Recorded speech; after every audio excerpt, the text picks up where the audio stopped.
There is a book that has been sitting somewhere in your life, waiting, not waiting the way books wait on shelves, patient and passive and accumulating dust. Waiting the way a held breath waits, waiting the way a question waits inside you that you haven't let yourself finish asking. And somewhere in the back of a mind you've been keeping very busy, you already know which book I mean. You already felt something shift when you read the title of this transmission. Something in you moved before your reasoning could catch up and talk you out of it. That's the first thing we're going to look at today. Not the book, not the message, the movement that happened in you before you decided anything. Because that movement, that involuntary recognition, is not coincidence. It is not wishful thinking. It is not the mind doing what it does when it wants meaning badly enough to manufacture it. That movement is the specific phenomenon we are going to trace today from its first tremor all the way to its source. And what we find at the source will change how you understand every moment you've ever called timing, or fate, or God speaking, or just a feeling you couldn't explain. But let's be honest about something first. You've been skeptical of this kind of language before. You've heard people say the universe sends signs, that books find you, that God leaves messages in the details of ordinary life, and something in you wanted to believe it, and something else in you felt embarrassed for wanting to believe it. That split, that exact tension between the part that recognizes and the part that dismisses, is not a problem to solve before we begin. It is the thing we are going to observe today. Because that split is where the real investigation lives. Here is what this video is not. It is not an invitation to suspend your critical mind and float into comfortable spiritual reassurance. It is not going to tell you that everything happens for a reason in the way that phrase gets used to paper over pain. It is not going to give you a list of signs that God is speaking to you in the way a magazine gives you a quiz. What this video is an investigation, a precise, unflinching look at what actually happens in human consciousness when something arrives at exactly the moment it was needed. What happens in the body? What happens in the field of attention? What the physics of information and consciousness actually suggest about moments of uncanny alignment, and what it means specifically that a book, a text, a transmission of words arranged by a human hand can carry something that functions at the level of lived experience like a message from beyond the ordinary. We are going to look at this closely. We are going to look at it without flinching. And if you're willing to stay with the observation all the way to the end, you are going to see something that cannot be unseen. So let's begin where it always begins, with the moment before. There is a specific quality to the period in a human life just before something arrives that changes everything. You know this period. You may be in it right now. It has a texture that is unmistakable once you've felt it enough times to recognize it, though even the first time you felt it, some part of you knew. It is not depression exactly, though it can wear depression's clothes. It is not confusion exactly, though it looks like confusion from the outside. It is the feeling of having come to the end of your current map, of having followed every road you knew how to follow, and arrived at the edge of what you can navigate with the tools you currently have. The feeling that something has to change, but you cannot see what, cannot see how, cannot see where the change would even begin.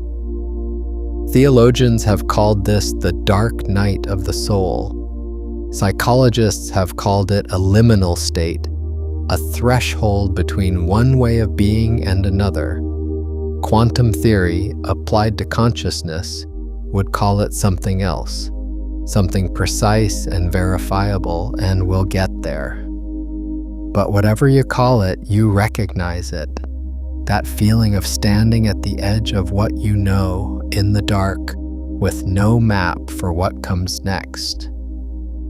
And it is precisely in this state that the book arrives. Not always a literal book. Sometimes it's a sentence someone says, sometimes it's a song, sometimes it's a conversation you weren't supposed to overhear. But for the purposes of what we're tracking today, we're going to stay with the book, because the book is a particular kind of vessel. It is a container for a consciousness that is not yours, arranged into language, preserved across time, and capable of landing in your specific life at a specific moment and saying the exact thing that your specific situation required. The specificity is what we're investigating. Not the general comfort of reading, the uncanny precision of the right words at the right moment. Because here's what you actually notice when it happens. You're not just moved, you're located. You feel reading certain words at certain moments as though someone knew where you were. Not approximately, not in the general vicinity of your situation, knew exactly where you were, knew the specific shape of the thing you've been carrying, knew the specific question you hadn't been able to finish asking, and answered it, in language that feels like it was written for you, even though it was written decades or centuries ago, for everyone, for no one in particular.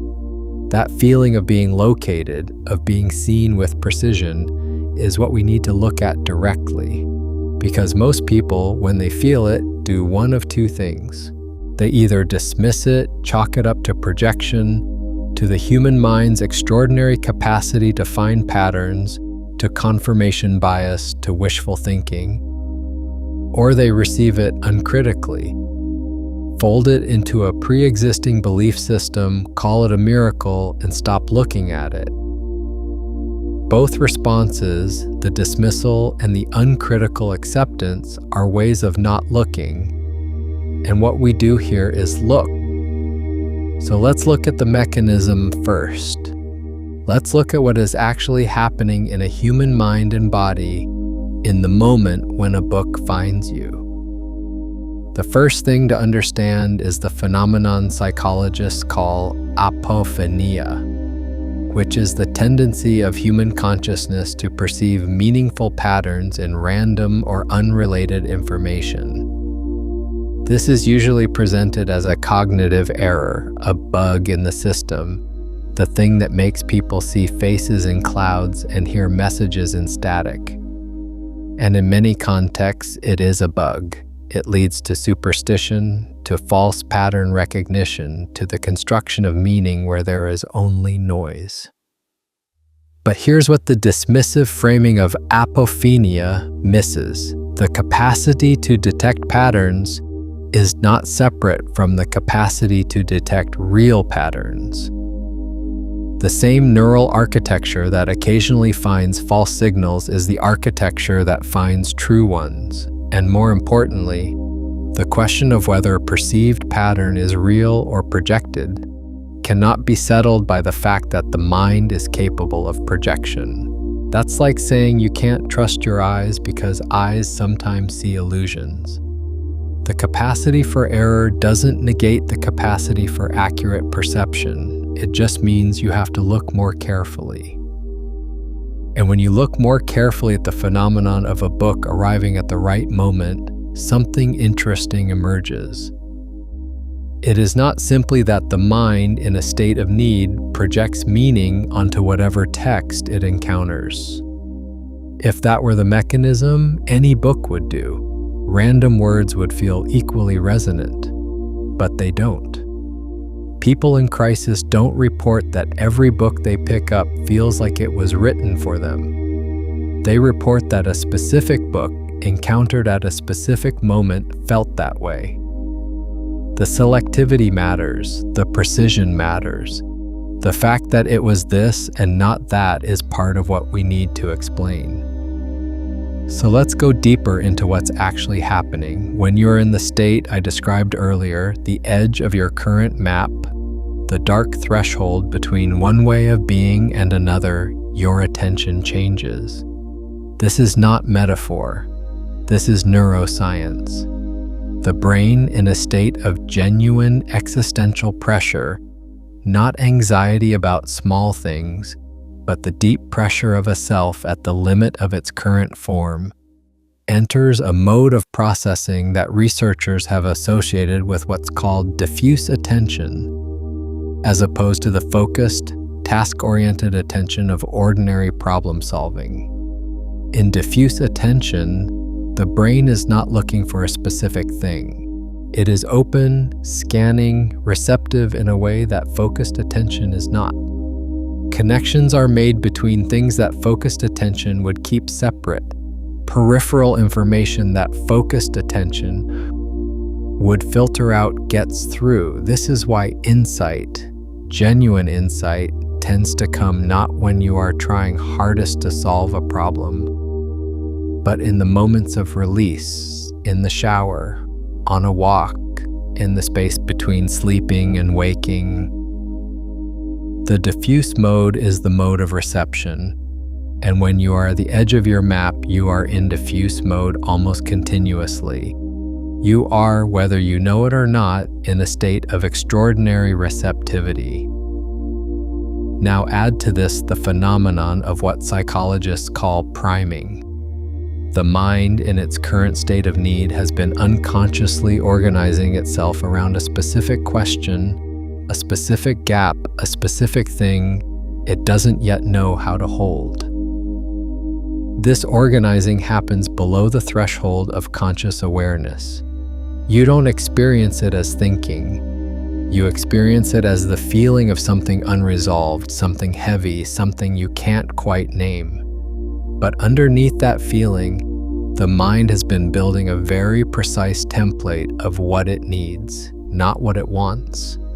What it needs, what is missing, what, if it arrived, would complete something that has been incomplete. And then the book arrives, and the book, or the sentence in the book, or the chapter, or the single paragraph that stops you cold matches the template. Not approximately, precisely. The words land in the exact shape of the gap. And the feeling you have, that feeling of being located, of being seen, is the feeling of recognition, not the recognition of something new. The recognition of something that was already there in you, in the form of a question, a wound, an incomplete understanding, meeting its answer, its salve, its completion from outside. That is the mechanism at the level of psychology and neuroscience, and it is real, and it is remarkable, and it does not require anything supernatural to be extraordinary. But we are not done looking, because the mechanism I just described explains how the mind receives what arrives.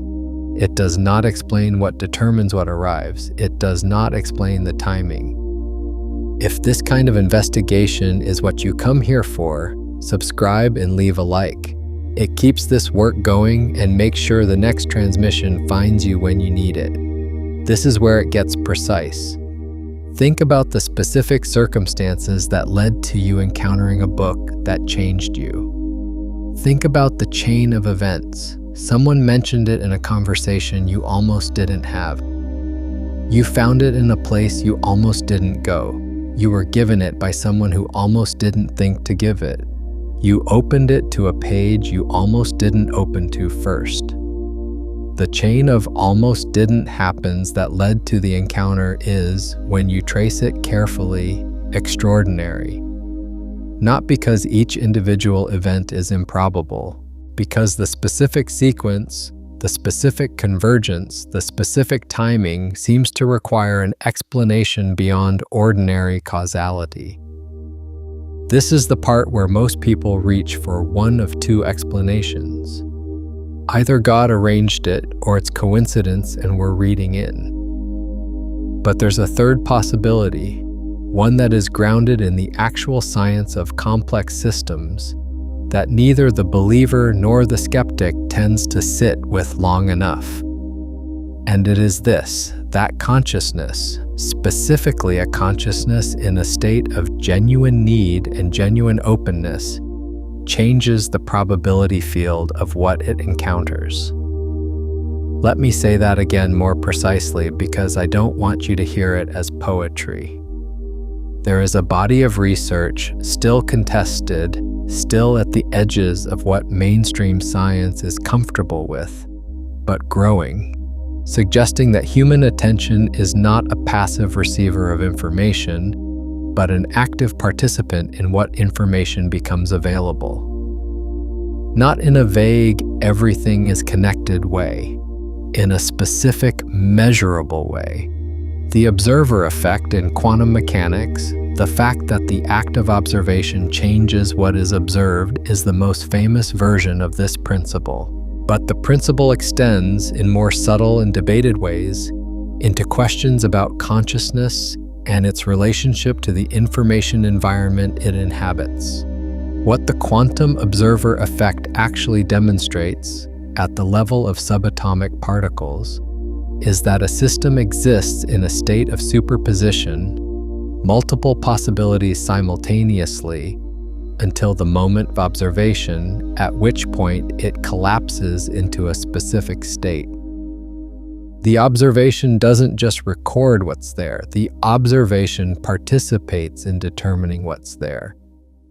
The observer and the observed are not separate, they are entangled. Now, the leap from subatomic particles to books arriving at the right moment is not a small leap, and anyone who tells you it's a direct equivalence is oversimplifying. The physics of quantum observation applies cleanly to quantum systems. Whether and how it scales to the level of human experience in information environments is genuinely uncertain, genuinely debated, and genuinely fascinating. What we can say, without oversimplifying, is this. The rigid separation between the observer and the observed, between the consciousness that seeks and the information it finds, is not as clean as the materialist model assumes. There is interaction at the boundary. There is participation. The seeking changes what is sought, and a consciousness in a state of genuine, open, undefended need, a consciousness that has reached the edge of its map and is genuinely receptive, is in a state that maximizes this participation. It is not pulling strings, it is not controlling outcomes, it is, by virtue of its openness, its quality of attention, its genuine alignment with what it actually needs, rather than what it thinks it wants, creating the conditions in which what is needed can arrive. This is what the mystics meant when they said God speaks to the humble, not the morally humble, the epistemically humble, the ones who have genuinely run out of their own answers and stopped pretending they haven't, the ones who are no longer trying to navigate with a map they've outgrown. The ones who are, in the most literal sense, open. And a book, a specific book, carrying a specific consciousness arranged into specific language can arrive in that opening and do something that no amount of trying, no amount of strategy, no amount of willpower could do. It can say the thing that needed to be said, in the words that could be heard, at the moment they could land. Now I want to tell you about a man named Elias. Elias was the kind of person who had built his life very carefully, not ostentatiously, carefully. Every decision considered, every risk assessed, every relationship maintained at a distance that felt like wisdom and was actually fear. He was not unhappy, exactly. He had learned to call his numbness stability. He had learned to call his isolation independence. He had learned to call his inability to want anything deeply a sign of maturity, of having moved past the naive hungers of youth. He was 43 years old and he had not cried in 11 years.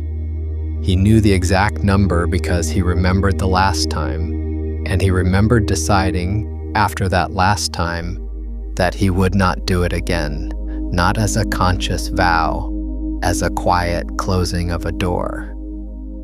He was not in crisis when the book arrived. This is important. He was not at a breaking point. He was at something worse, a plateau, a life that was functioning and empty, a life that was, by every external measure, fine, and fine, when it goes on long enough, becomes its own kind of emergency, a slow one, the kind you can ignore for years because there's nothing dramatic enough to force you to look at it. The book was left on a bench. He didn't know by whom. He was waiting for a train, running late, irritated in the small way that had become his default emotional register, and the book was sitting on the bench beside him with no one near it. He almost didn't pick it up. He almost left it. He had a perfectly good podcast queued up on his phone, a productivity discussion he'd been meaning to get to, and he almost chose that instead. But he picked up the book. He didn't know why. He would say later, when he tried to explain it to people who asked, that it felt less like a choice and more like noticing that his hand had already moved. The book was already in his hands before he'd decided to pick it up. And that detail, that small inversion of the usual order of decision and action, was the first thing that should have told him this was not ordinary. He opened it to a random page. He was going to read one paragraph, he told himself, just to see what it was. The paragraph he opened to was about the difference between a life that is built to be defended and a life that is built to be lived. It was about the specific way a person can spend decades constructing walls they call a self, and the specific quality of the silence inside those walls, and what it costs to maintain them, and what remains when you finally stop. Elias read the paragraph 3 times. Then he sat very still on the bench and missed his train. He sat there for 40 minutes. He didn't notice the time passing. He was reading, but reading is not the right word for what was happening. He was being read. The book was reading him. The words were moving through him in a way that felt less like information entering and more like something that had been compressed inside him for 11 years being very slowly released. He felt it in his chest first, then in his throat, then, in the way that surprised him most, in his hands, which began to shake slightly, not from cold, from something releasing that had been held for a very long time. He did not cry on the bench.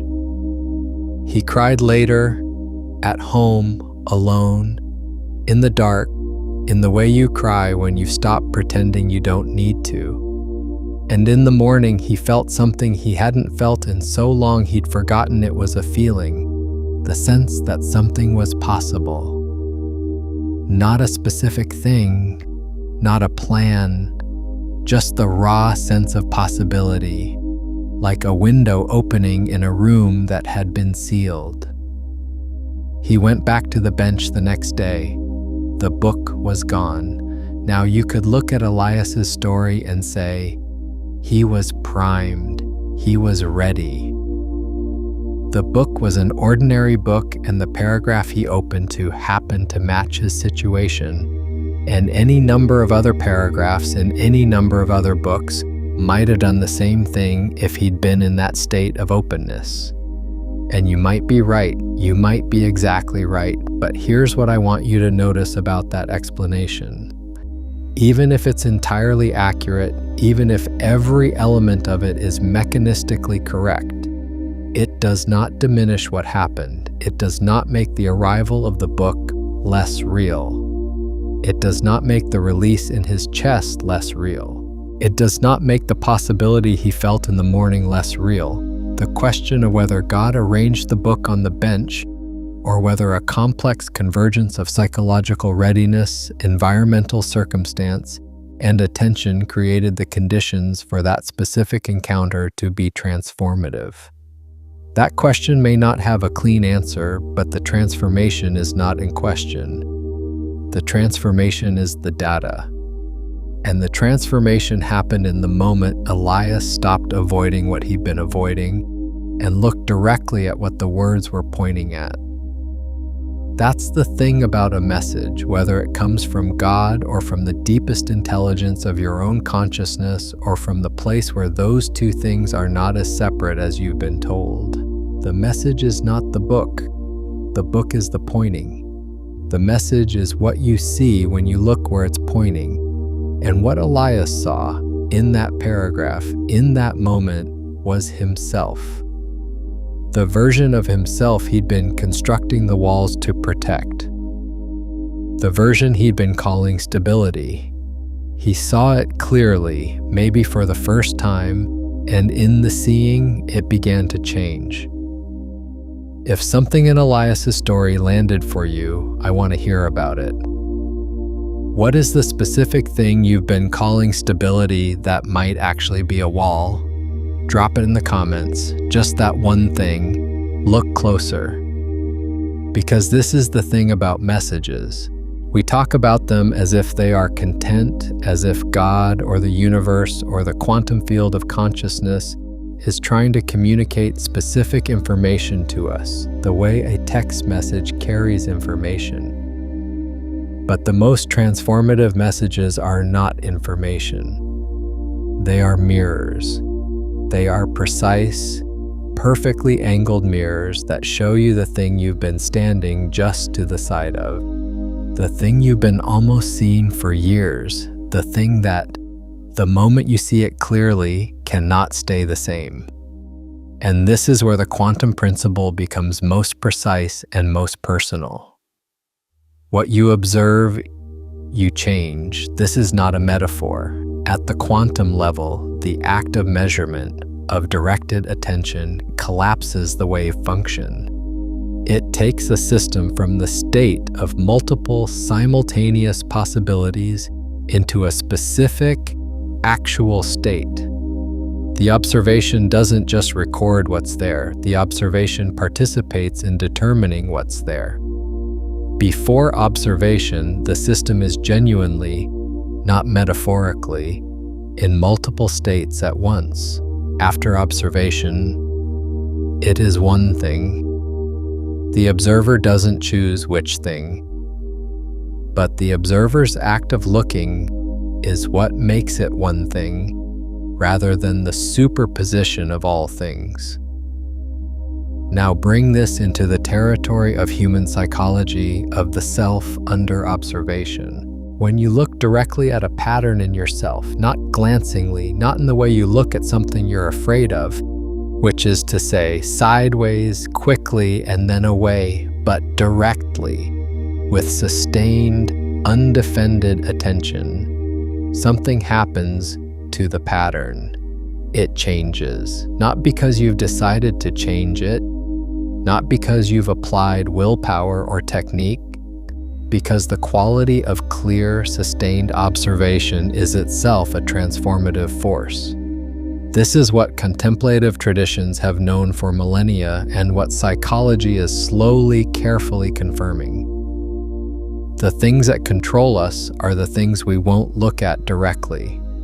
The moment we look at them directly, something in the structure shifts. The compulsion loosens, the grip relaxes, the story that seemed like bedrock reveals itself as construction.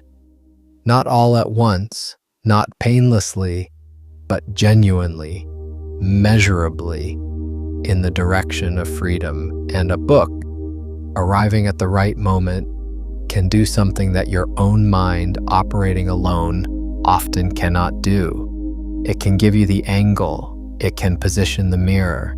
It can find the precise words that make looking directly possible when looking directly on your own has felt impossible. Because the thing you've been avoiding looking at has a defense. It knows your language. It knows how you think. It knows how to stay in your blind spot, because your blind spot was built by the same mind that's trying to see past it. A voice from outside, a consciousness that is not yours, arranged into words that somehow know the shape of your specific situation, can get past the defense, can say the thing in a way your own mind hasn't been able to say it, can make the invisible visible. This is why the book finds you. Not because it was looking for you, because you were at the level below your conscious awareness looking for it. And the quality of your looking, the genuine depth of your need, the openness of a consciousness that has genuinely run out of its own answers, created the conditions in which the finding could happen. Let me give you a practice now, not a thought experiment, an observation. Pause for a moment. Don't rush past this. Think of a book, a text, a piece of writing that arrived in your life at a moment when you needed it. If you can't think of one, think of a sentence someone said to you, a lyric, a passage, something that arrived in words and landed with that quality of precision, of being seen, of being located. Let it come to mind without forcing it. Just notice what surfaces. Now, instead of thinking about the content of what you read or heard, I want you to observe the moment of encounter. Observe what was happening in you just before it arrived. What was the state you were in? Not the circumstances, the state. What was the quality of your attention in that period? What had you run out of? What were you, underneath the surface of ordinary life, genuinely looking for? Don't answer quickly. Sit with the question. Let the observation be slow. Now notice, was there something you'd been avoiding looking at in that period that the book or the words made it possible or necessary to look at? Something that before the words arrived, you'd been circling without landing on. Something that after the words arrived, you could no longer pretend you hadn't seen. That thing, that specific thing. That is the message, not the book. The book was the delivery mechanism. The message is what you saw when the book made it possible to look. And here is what I want you to notice about the message. It was already there. It was already in you in the form of an unasked question, an unfaced truth, a pattern you'd been living inside without being able to see from outside. The book didn't put it there. The book gave you the angle to see what was already there.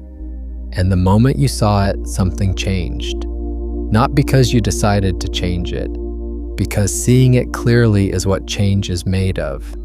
This is the mechanism. This is what's actually happening when a book finds you. And now I want to go deeper into what it means that we call this God's message. Because that phrase, God's message, carries a lot of weight, a lot of history, a lot of contested territory.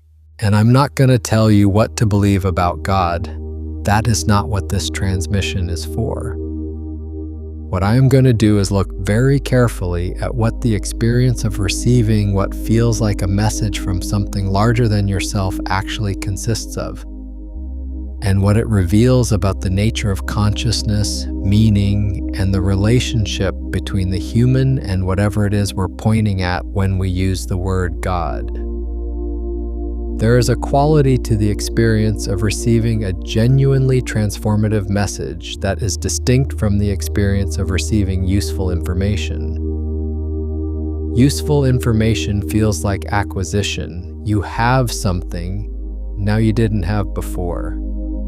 A transformative message feels like recognition, not acquisition, recognition. The sense that you are being reminded of something you already knew at a level deeper than ordinary knowing. The sense that the words are not putting something new into you, but uncovering something that was already there, buried under layers of construction, habit, fear, and forgetting. This distinction between acquisition and recognition is philosophically significant. Plato built an entire theory of knowledge around it. The theory of anamnesis, the idea that learning is not the acquisition of new information, but the recollection of what the soul already knows from before its embodied existence. You don't have to accept the metaphysics of that to notice the phenomenological accuracy of the observation. The most profound moments of understanding feel like remembering, not learning. They feel like coming home, not arriving somewhere new. And if that's true, if the deepest messages land as recognition rather than information, then the question of whether God is speaking is not simply a question about an external source transmitting data to a passive receiver. It is a question about the relationship between the deepest level of what you are and the words that arrive to make that depth visible to the surface. The message from God in this reading is not a communication from outside the self to inside the self. It is a communication from the deepest inside to the surface. And the book, the text, the words arranged by a human hand is the medium through which that communication becomes possible. This is not a reduction of God to psychology. It is an expansion of what we mean by God. If the deepest level of what you are, the level that holds the unasked questions, the unfaced truths, the genuine shape of your need, if that level is in some meaningful way connected to something larger than the individual self, something that the word God is pointing at even if it can't contain it, then the message that arrives through the book is genuinely from God in the only sense that matters. It comes from the deepest truth, and it returns you to it. And the timing, the uncanny precision of the timing, is not separate from this. The message arrives when it can land, not when it's sent, when it can land. And it can land only when you are in the state of genuine openness, genuine receptivity, genuine need that has stopped pretending to be something else. The dark night of the soul is not a punishment.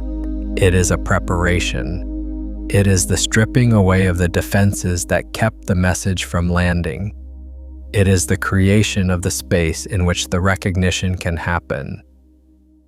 God, or the universe, or the quantum field of consciousness, or whatever you call the intelligence that seems to organize these moments, does not send messages to defended people. Not because it can't, because defended people can't receive them. The message is always being transmitted. The question is whether you are in a state to receive it.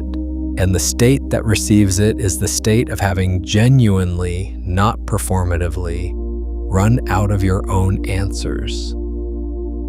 Let me tell you about a woman named Mira. Mira had been a believer her whole life. Not in the way that means she'd accepted a set of propositions, in the way that means she'd felt since childhood a quality of presence in the world that she couldn't name but couldn't deny. A sense that things were not random, a sense that she was held in something even when she couldn't see it. She built her life on that sense. Her choices, her relationships, her work, all of it was oriented by that felt sense of presence. And then, at 37, she lost her daughter. I'm not going to describe the loss in detail. You know what loss does. You know the specific way it hollows out everything that was solid and leaves you standing in a space that used to be your life, holding the shape of what's gone. Mira knew that space. She lived in it for 2 years, and in those 2 years, the felt sense of presence that had been the ground of her entire life was gone. Not diminished, gone.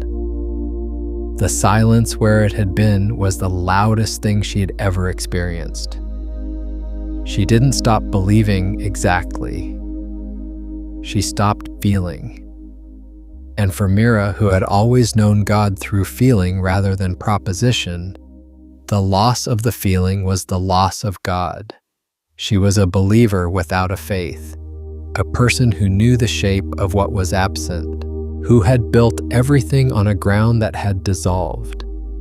She was not looking for a book. She was not looking for anything. She had stopped looking.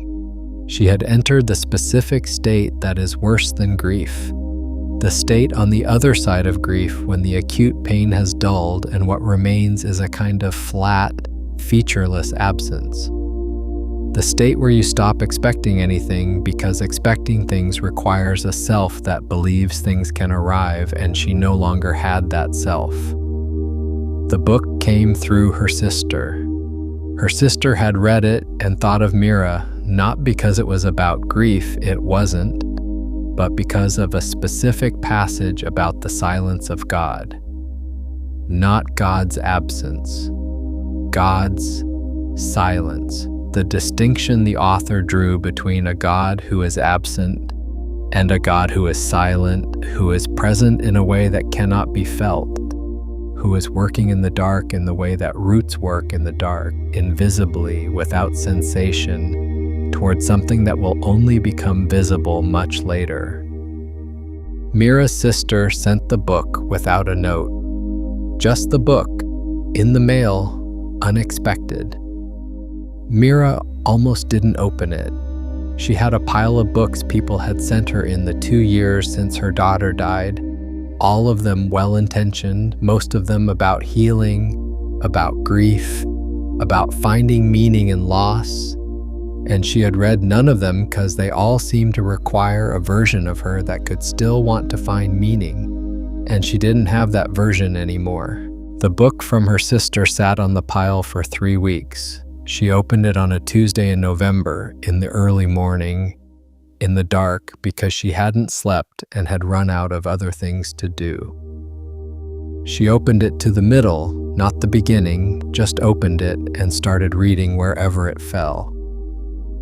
And she read the passage about the silence of God. The author wrote about how the mystics, the great contemplatives across traditions, had described periods of divine silence not as abandonment, but as a specific kind of intimacy. The idea that God's silence is not the absence of God, but the presence of God in a form that the ordinary senses cannot register. That the silence is where God is most completely present, stripped of the forms that the mind can grasp and recognize, reduced to pure presence, which feels to the ordinary consciousness like nothing, because the ordinary consciousness can only recognize God in the forms it has learned to associate with God. The author wrote, "The silence is not where God stops speaking. The silence is where God stops speaking in a language you already knew." Mira read that sentence and something happened in her chest that she could not have predicted and could not have prepared for. Not grief, not relief. Something older than both, something that felt, in the most literal sense she could find for it, like recognition.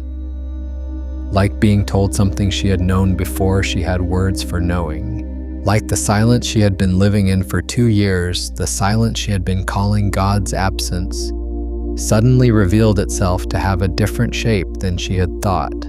Not empty, full of something she didn't have the capacity to feel yet, but real, present, waiting. She didn't know if this was true. She didn't know if the author was right. She didn't know if the theology was correct. She knew that reading those words in that moment, she felt for the first time in 2 years that the ground might still be there, that she might not be standing in nothing, that the absence might not be absence. She sat in the dark for a long time after that. She didn't pray. She didn't think. She watched. She watched the quality of the silence around her, and she noticed that it had changed. That the same silence that had felt like abandonment now felt like something else. Not presence exactly, not the felt sense she'd lost. Something more fundamental than feeling. Something that didn't require her to feel it to be real. This is what a message from God looks like in the territory of actual human experience. Not a voice from the sky, not a vision, not a supernatural event that bypasses the ordinary. A sentence written by a human hand, arriving at the moment when the specific shape of the sentence matched the specific shape of the need, and doing the one thing that nothing else had been able to do, changing the quality of the silence. And here's what I want you to notice about Mira's story. The book did not give her back what she had lost. It did not restore the felt sense of presence. It did not fix her grief or explain her daughter's death, or provide a satisfying theological answer to the problem of suffering. What it did was far more precise and far more important. It changed the meaning of what she was already experiencing. It didn't change her circumstances. It changed the frame through which she was seeing them. And in changing the frame, it changed what was possible to see. This is the specific power of the right words at the right moment. They don't change your situation, they change what you can see in your situation. And what you can see is everything, because what you can see is what you can work with. What you can see is what you can move toward or through. What you cannot see controls you in the dark. What you can see, even if it's painful, even if it's hard, even if it doesn't immediately resolve anything, is something you can be in relationship with. And being in relationship with the truth of your situation, even the hardest truth, is the beginning of everything. Has there been a silence in your own life that you've been calling absence, that might be something else entirely when you look at it directly? Leave that in the comments, not an explanation, just what you see when you stop looking away from it. Look closer. Because there's a layer underneath what I just said that I don't want you to miss. We've been talking about books finding you as if you are the passive recipient of something that arrives from outside. And in one sense, that's accurate. The book is not you. The words were not written by you. The consciousness that arranged them into that specific sequence is not your consciousness. There is genuine otherness here, genuine arrival from outside. But in another sense, the one we need to look at carefully now, you are not as passive as you think. The book finds you because you have been in some way calling for it, not consciously, not with intention, but with the quality of your attention, the depth of your need, the specific shape of the question you've been living inside without being able to articulate. You've been broadcasting the shape of what you need, and the book is what arrived in response. This is not a comforting idea for everyone. For some people, it raises an uncomfortable question. If I've been calling for this, why has it taken so long? If my need has been real and my openness has been genuine, why did I have to wait? Why did Mira have to spend 2 years in that silence before the book arrived? Why does Elias spend 11 years behind his walls before a book on a bench breaks them open? The honest answer is that I don't know. And anyone who tells you they know the precise mechanics of divine timing with certainty is telling you something they cannot know. What I can offer is an observation, not an explanation. The observation is this: in every story I have encountered of a transformative book arriving at the right moment, the arrival came at the moment of genuine surrender. Not defeat, not giving up, surrender. The specific moment when the person stopped trying to navigate with the map they'd outgrown and genuinely, not performatively, let go of the requirement that they know the way. Elias stopped trying to maintain his carefully constructed stability. the moment he sat down on that bench and let his hand pick up the book without deciding to.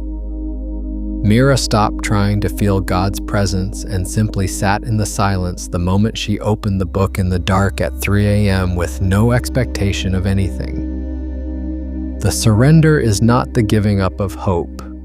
It is the giving up of the specific form that hope has been insisting things must take. And in that giving up of the specific form, something opens that the insistence on form was closing. This is the paradox at the center of every mystical tradition and every genuine encounter with the transformative. You cannot force the arrival. You cannot earn it. You cannot manufacture the conditions for it by trying hard enough or being good enough or wanting it badly enough. The wanting, when it is desperate and grasping, actually closes the opening. The arrival comes in the release, in the moment you stop trying to make it happen and simply, genuinely stop. And this is where the quantum principle becomes most personal. Because the quantum observer, the one who collapses possibility into actuality through the act of observation, is not the one who is trying to control the outcome.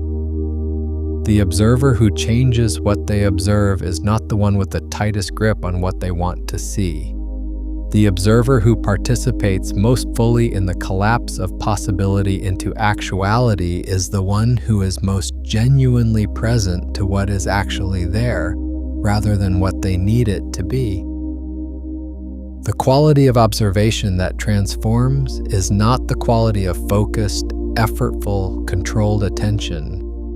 It is the quality of open, receptive, undefended presence. It is the attention of someone who has stopped needing the outcome to be a specific thing and is simply, clearly seeing what is. And that quality of attention, that specific quality of seeing, is the thing that both receives the message and participates in its arrival. You cannot observe your way to a predetermined conclusion, but you can observe your way to the truth, and the truth, when it arrives, is always more than you expected, always more specific than the general comfort you were hoping for, always more demanding and more liberating than the answer you were trying to find. Now I want to give you another practice, deeper than the first.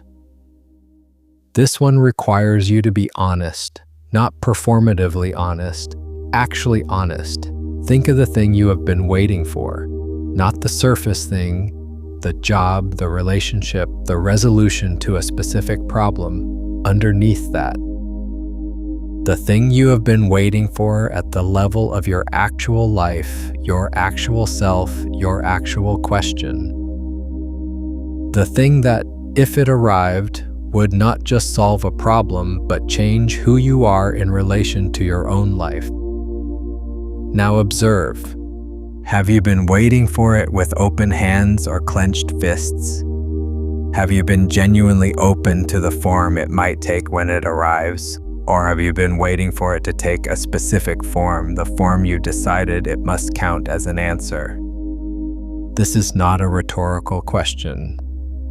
Sit with it. Watch what happens in your body when you ask it. Notice if there's a tightening somewhere. Notice if there's a place where you've been holding very still, very fixed, very certain about what the answer has to look like. Notice if that fixity might be part of what's been making the arrival impossible. Because the message, when it comes, will almost certainly not look like what you expected. It will come in a form you didn't plan for, through a person you almost didn't talk to, in a book you almost didn't pick up, in a sentence you almost scrolled past. The message always arrives through the almost, through the contingent, the unplanned, the thing that didn't have to happen. And if you are waiting for it to arrive through the expected, the planned, the form you've already decided it must take, you will miss it. Not because it didn't come, because you were looking the wrong way. Open your hands, not as a technique, as a genuine act of releasing the grip on the specific form. Let the arrival be what it is. Let the message come through whatever vessel it chooses, and then watch. Watch what arrives in the space that the releasing creates. This is the practice. This is the observation. And it is not passive, it is the most active thing you can do. Because releasing the grip on the required form requires more courage than holding on. Holding on feels like agency. Releasing feels like risk. But releasing is where the real agency is. Because the one who releases is the one who can receive. And the one who can receive is the one the message can find. Let me go deeper into the specific mechanics of what happens after the book arrives. Because the arrival is not the end of the story. The arrival is the beginning. There is a pattern in every account of a transformative book. A message that genuinely changed someone's life, and the pattern is this. The initial encounter is only the first layer. The book, or the passage, or the sentence opens something, and what it opens is not immediately clear. There is a period, sometimes hours, sometimes days, sometimes weeks, of what I can only call gestation. The words are working in you in ways you are not consciously tracking. They are rearranging something at a level below deliberate thought, and then at some unpredictable moment, the second layer opens. The second layer is where the real work happens. The first layer is the recognition. The second layer is the application. The recognition says, I see it now. I see the thing I've been avoiding. I see the pattern. I see the truth. The application says, now what? Now that I can see it, what do I do with what I see? And here is where most people make the mistake that costs them the transformation. They take the recognition and they try to turn it immediately into action. They try to fix what they've seen. They try to change what they've recognized. They try to apply willpower to the thing the book just made visible, as if seeing it clearly was just the first step in a program of deliberate change. But that's not how it works. That's not what the seeing is for. The seeing is not the first step in a program of change.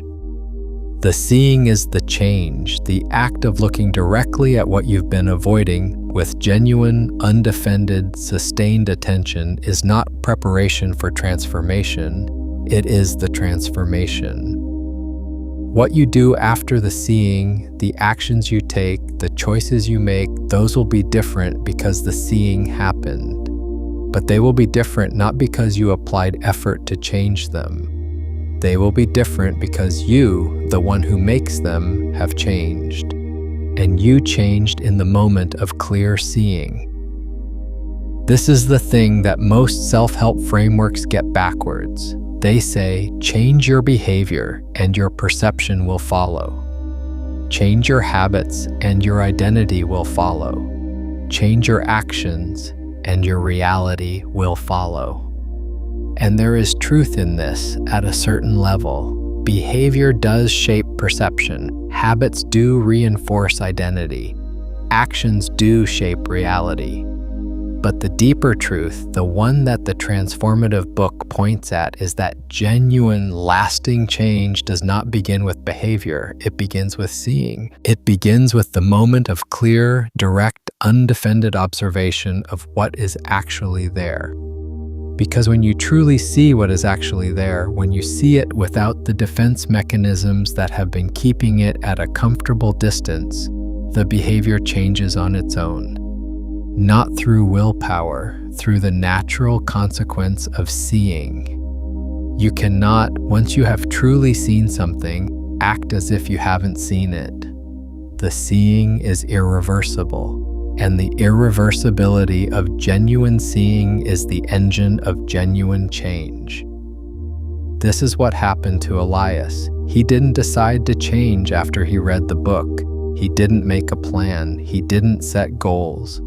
He sat on a bench and missed his train and went home and cried in the dark and woke up the next morning feeling the raw sense of possibility. And then, in the weeks that followed, without deciding to, he began to do things differently, small things at first, then larger things. He began without effort to let people closer than he'd been letting them. He began without technique to want things again, not because he'd applied the book's lessons, because he'd seen himself clearly, maybe for the first time, and the seeing had changed who he was in relation to his own life. The book didn't give him a program. The book gave him a mirror, and in the mirror, he saw something he couldn't unsee, and the thing he couldn't unsee changed everything that came after. This is the final message, not final in the sense of last. Final in the sense of most fundamental, the message that the book carries, the message that God is sending through the vessel of words, arranged by a human hand, is not a set of instructions, it is not a program. It is not even, in the ordinary sense, information. It is a mirror. It is an invitation to see.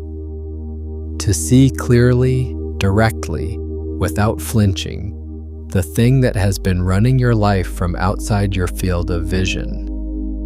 And the moment you see it, truly see it, the moment you look directly at it with the full force of your undefended attention, it transforms. Not because you've done anything to it, because that is what happens to things when they are genuinely seen.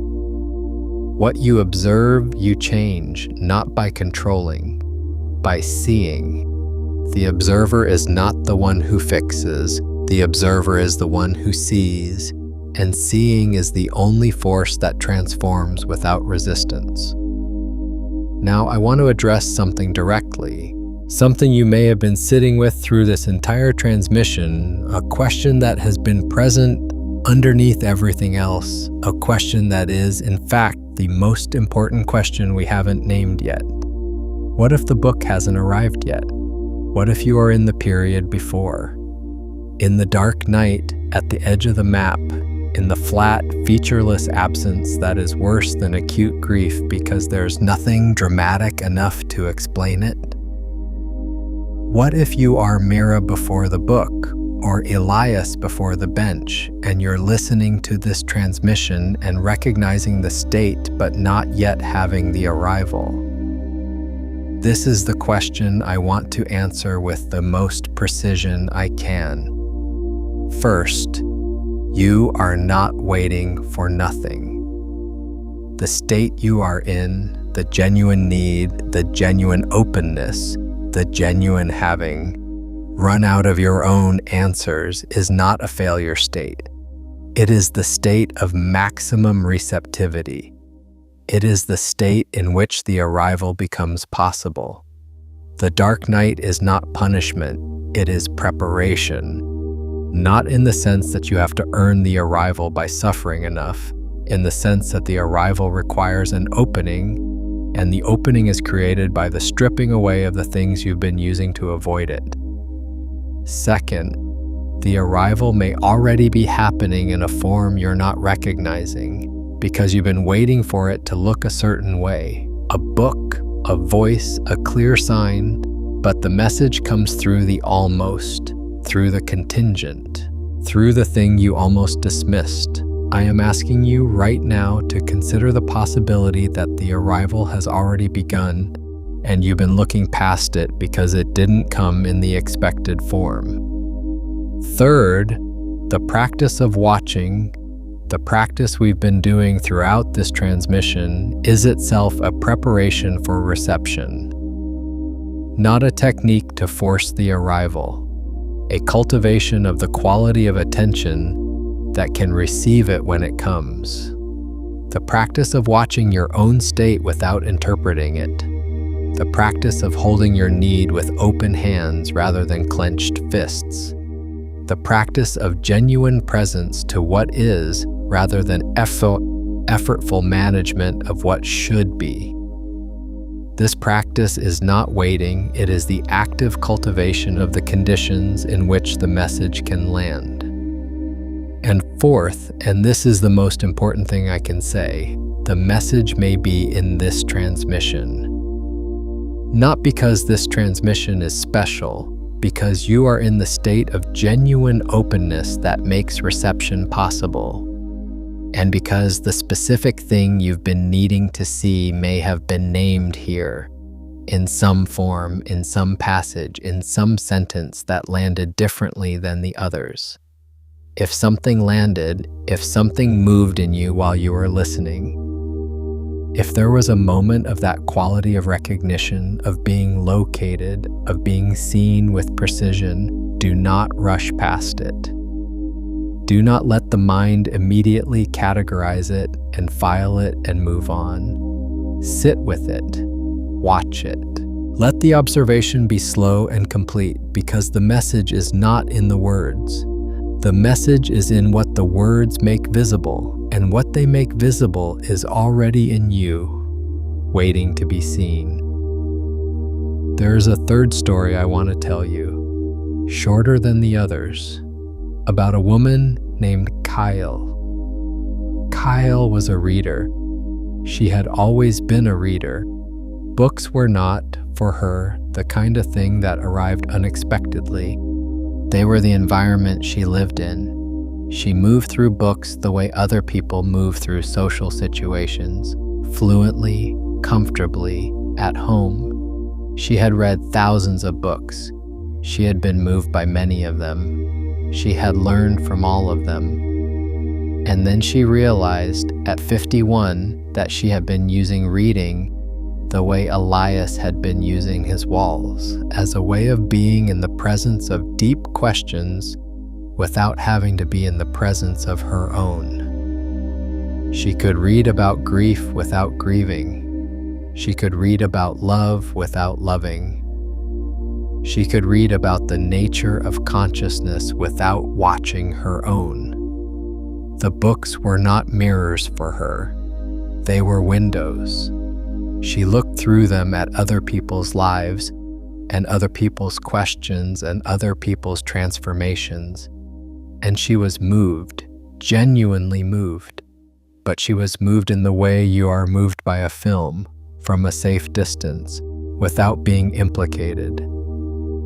The book that found Kyle was not a book she hadn't read. It was a book she had read twice before. She picked it up a third time during a period of particular flatness, not crisis, just the specific dullness of a life that had become very full and very empty at the same time. And she opened it to a passage she had read twice before and underlined both times. And this time it landed differently. Not because the words were different, because she was different, because something in the 2 years since she'd last read it had changed the angle of her reception. And the passage she'd read twice before, the passage she thought she understood, suddenly revealed a layer she hadn't seen, a layer that was not about the subject of the book, a layer that was about her, about the specific way she had been using books to avoid the very thing books were pointing at, about the specific quality of distance she maintained even in her deepest engagements with ideas, about the things she had been refusing to look at directly. She put the book down and sat for a long time. And then she did something she had not done in a very long time. She put all the books away, not permanently, for a week. And in that week, with nothing to look through, she had no choice but to look at her own life, at her own questions, at the things she had been outsourcing to other people's words. It was the most uncomfortable week she'd had in years, and at the end of it, she picked up a journal and began to write.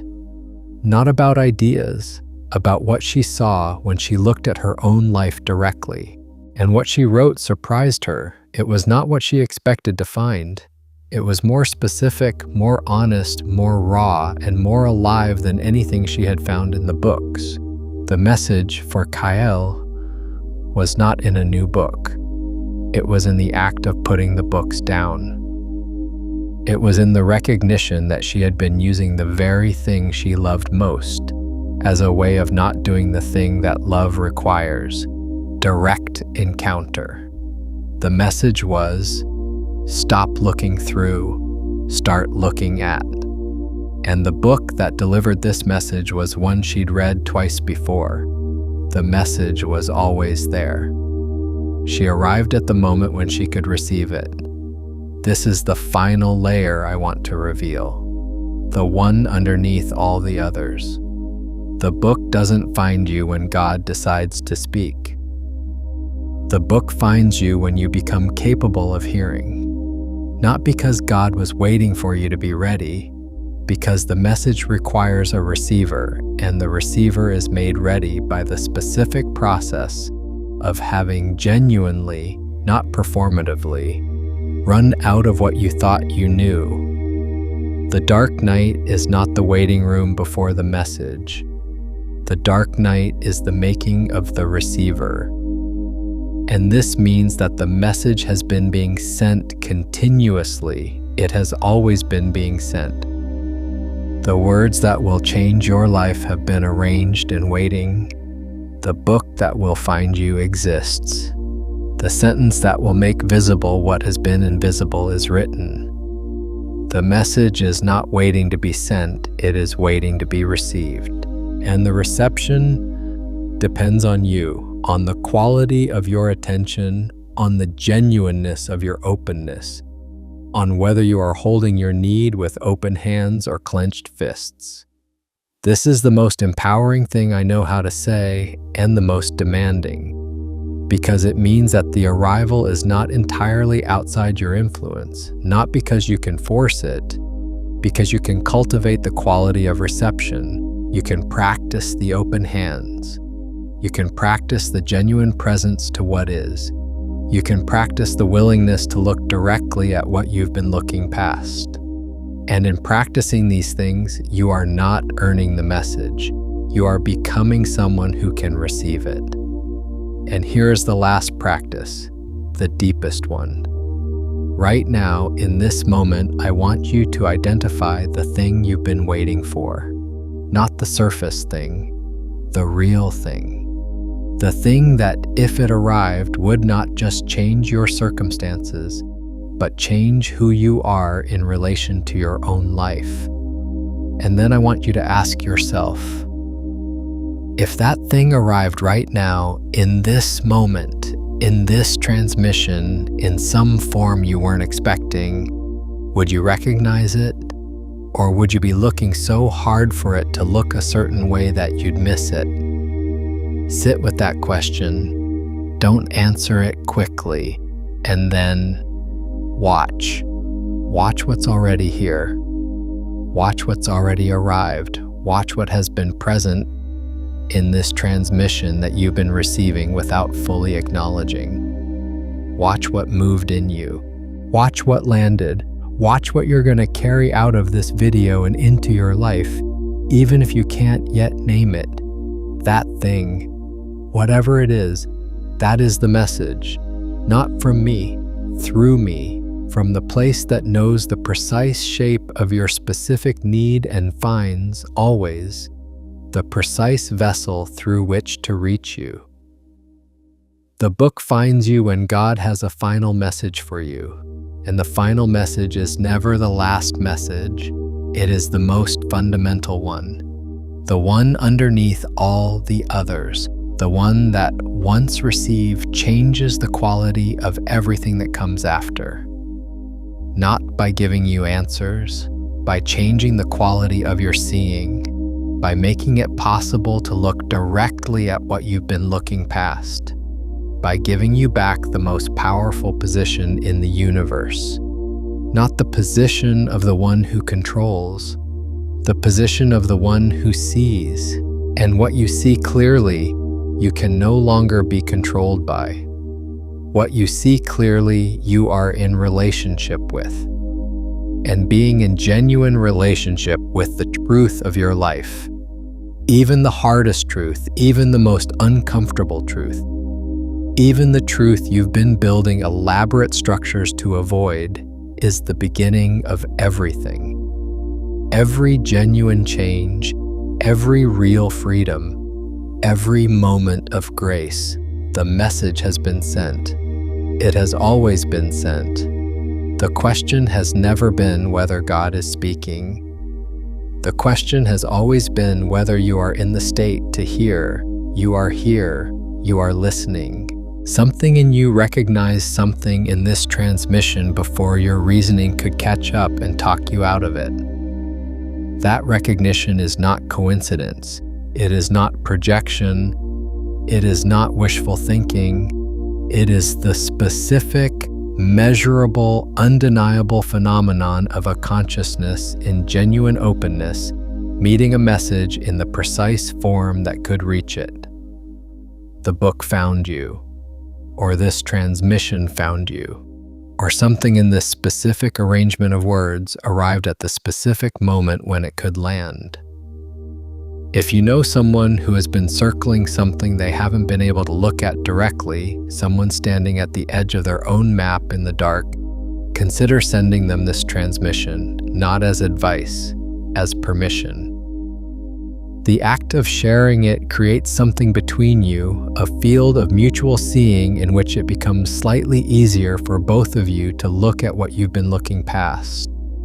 You give them the angle, they give you the courage of knowing you're not watching alone. And that shared quality of attention is itself a kind of message, one that arrives not through words but through the simple fact of being seen by someone who is also willing to see. Now watch what happens, not tomorrow, now. Watch what is already shifting in the quality of your attention.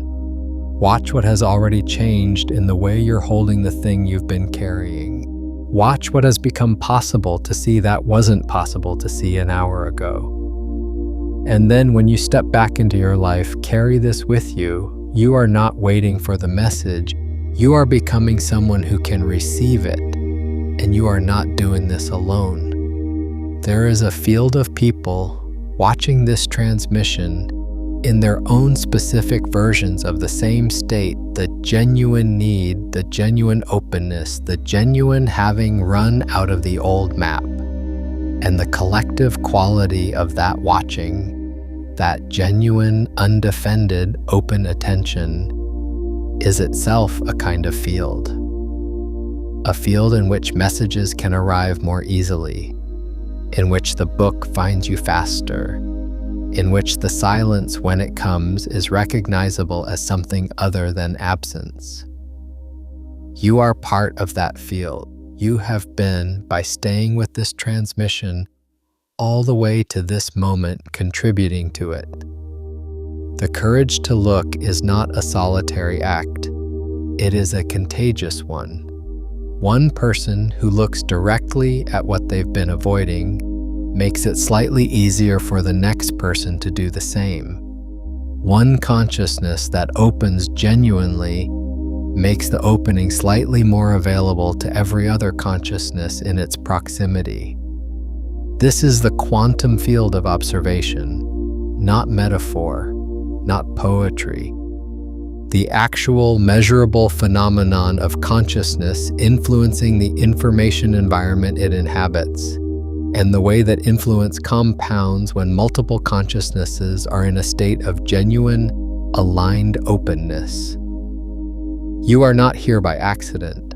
The fact that you are still here at the end of this transmission means something. It means that something in you recognized something worth staying for.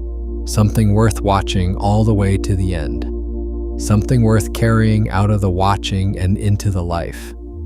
Carry it, not as a belief, as an observation, not as a conclusion you've reached, as a quality of seeing you've practiced, not as a story you now tell about yourself, as a state of attention you've inhabited for the length of this transmission and can return to whenever you need it. The state of the genuine observer, open, undefended, present to what is, willing to look directly at what has been looked past, holding need with open hands rather than clenched fists, watching without requiring the outcome to be a specific thing. This is the state in which the book finds you. This is the state in which the message lands. This is the state in which God or the universe or the deepest intelligence of your own consciousness can reach you with the precise thing your specific life requires. You were never meant to look away, and you are not looking away now. Drop in the comments the one thing that landed for you in this transmission, not a summary of the whole video, the one specific thing, the one sentence or idea or moment that felt like recognition rather than information. The one thing that moved before your mind could decide whether to let it. That thing is the message. And naming it, even briefly, even in a single sentence, is the first act of receiving it fully. The observer changes what they observe, including themselves, including the quality of their own reception, including the probability field of what arrives next. Watch what arrives next. You are the one who sees. And what has been seen cannot be unseen, and what cannot be unseen has already begun to change.